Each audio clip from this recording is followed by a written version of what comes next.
Look both ways before you cross the street. That's the very first lesson that I taught my son. You see, in this world that we live in, you gotta watch your own back, your left and your right. Keep your head down, shirt tucked, and try not to cause a fuss. It's not fair, but it might just save your life one day.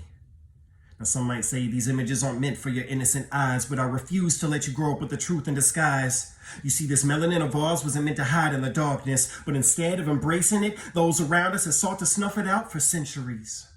They fear the power that it exudes because it threatens to shatter the system of control. Years pass, and I witness you becoming a man, but this immense feeling of pride is constantly at odds with the anxiety that the next time I say goodbye might be the last. So I follow up every I love you, see you later, or have a great day with a reminder. Look both ways before you cross the street.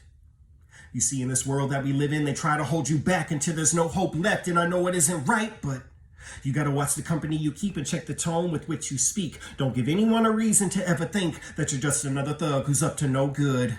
Don't play your music too loud. Don't drive too fast, too slow, or make a wrong turn on the wrong side of town. And if they stop you for no reason, please try not to make a sound. Just keep your hands in plain sight at all times. Every second of every day, take each step like your very survival depends upon it. I know it's not fair and it shouldn't have to be that way, but it might just save your life one day.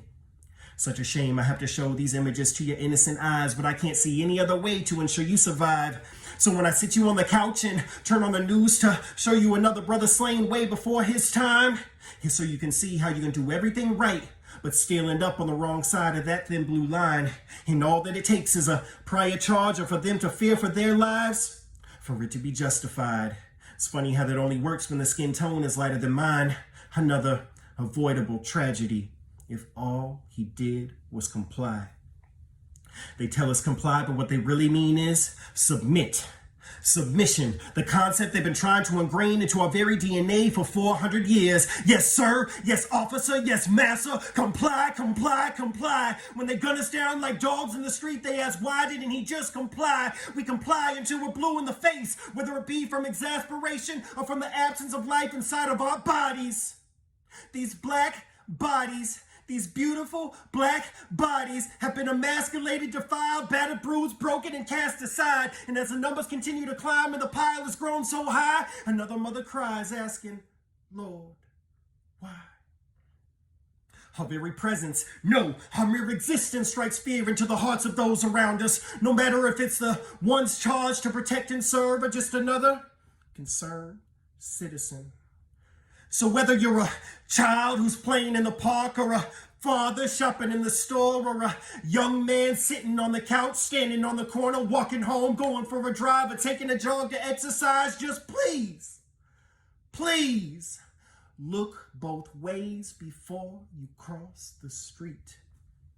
It's not fair, and I don't know if it'll change, but I can't bear to see you lose your life one day.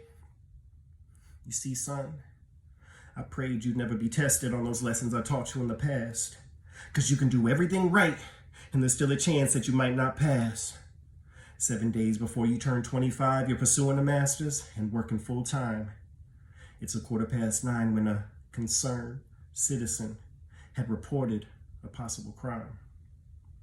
The music in your ears was a little too loud, so when the cops yelled, freeze, you didn't hear a sound.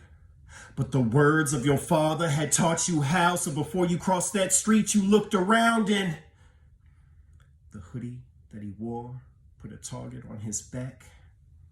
And the phone in his hand gave him no choice left. So they gunned him down in the street before they even read him his rights.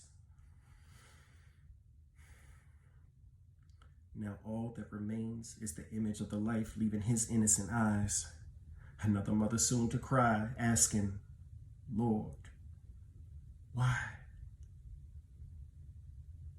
The very first lesson that I taught my son was to look both ways before he crossed the street. He always kept his head down, shirt tucked, and he never caused a fuss. And can a damn person tell me that it's not unfair? Because it didn't. It didn't even save his life that day. I guess it wasn't enough. Enough is enough.